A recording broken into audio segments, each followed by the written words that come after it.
Est-ce que vous aussi avez des envies de retour à la terre? Forêt, vignes, les actifs tangibles semblent faire leur retour dans le patrimoine des Français, mais à quel prix?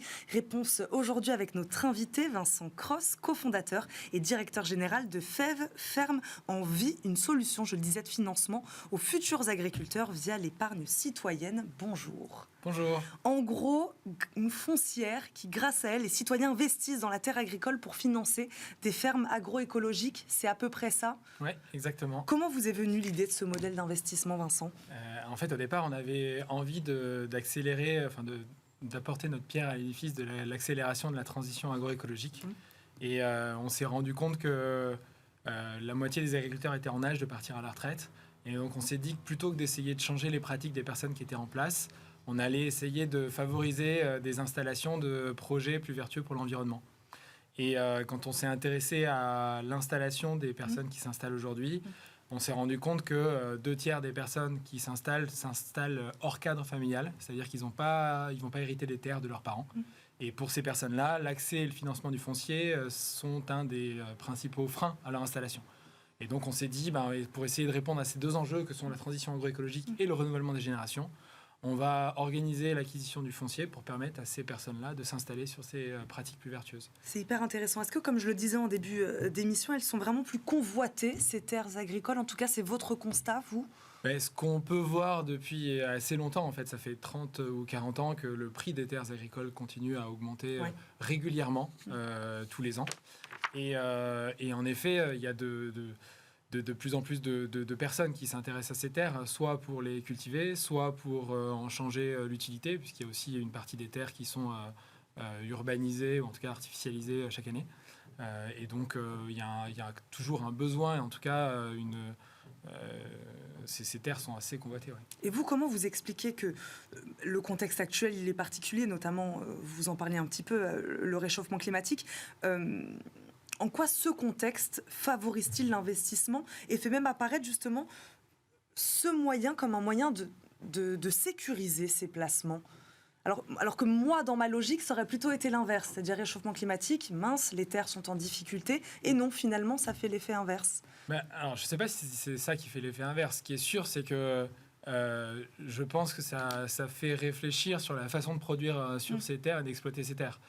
Et il y a des façons beaucoup plus responsables et beaucoup plus durables, résilientes d'exploiter les terres, ce qui fait que je pense que, et d'ailleurs c'est ce qu'on essaye de pousser sur la foncière qu'on a créée, c'est des exploitants qui vont exploiter les terres de manière beaucoup plus résiliente et qui vont faire que ces terres vont conserver, voire prendre de la valeur grâce à ces formes plus résilientes de produire.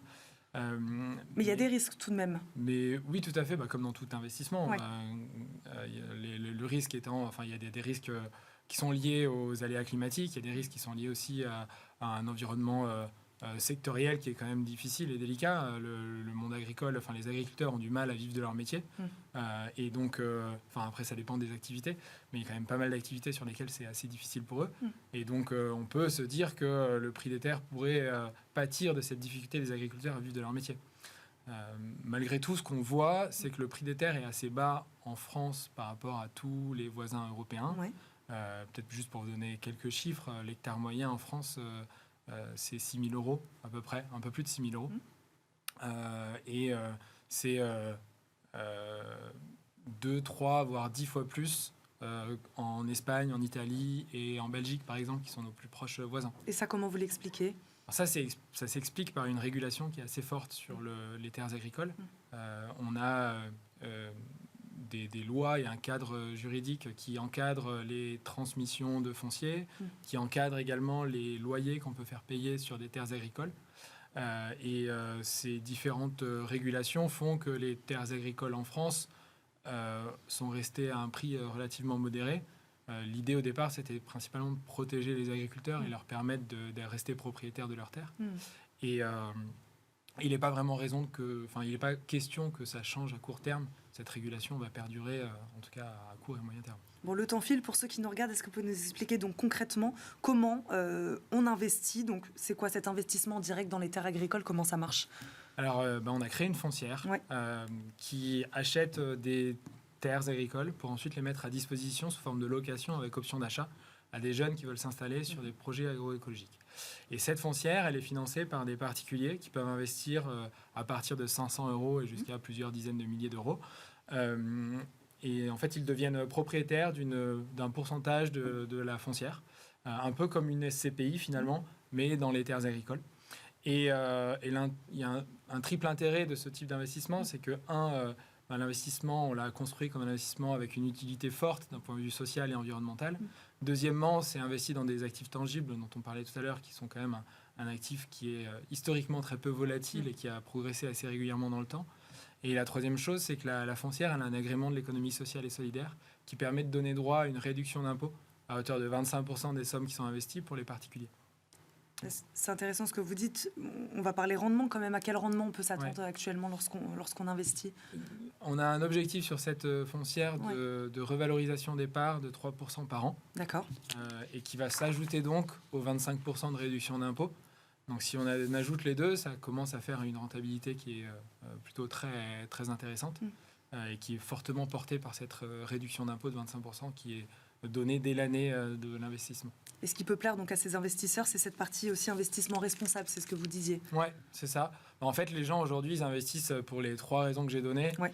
Certains placent l'utilité sociale et environnementale au premier rang, d'autres la réduction d'impôt, c'est ça qui les fait investir. Mais c'est vrai que le fait qu'il y ait les deux à la fois, que ce soit à la fois quelque chose d'utile, de relativement peu risqué, et qui permettent de faire bénéficier d'une réduction d'impôt, fait que l'investissement est intéressant. Je parlais des forêts, des vignes, c'est globalement ça. Aujourd'hui, quand on parle de terres agricoles dans lesquelles on investit, c'est vrai qu'on pense beaucoup au vin. Au global, c'est ça, pas forcément. Alors, historiquement, c'est vrai qu'il y a beaucoup de structures qui sont intéressées aux vignes et au vin, et puis il y a pas mal de choses autour des forêts. Nous, justement, on fait tout le contraire. C'est-à-dire qu'on investit dans des terres agricoles diverses, sur tout type d'exploitation, que ce soit de l'exploitation, de la production végétale ou animale. Mais on a tout aujourd'hui sauf des vignes. Donc que ce soit de l'arboriculture, des céréales, des fruits, des légumes, du lait. Mais pas de vignes parce qu'on a décidé plutôt de s'intéresser à tout le reste. Et pas de forêt non plus, si ce n'est que dans les fermes qu'on va acheter, de temps en temps, il y a quelques hectares qui sont des bois ou des bouts de forêt qu'on acquiert avec les terres agricoles. Dans des régions particulières ou pas?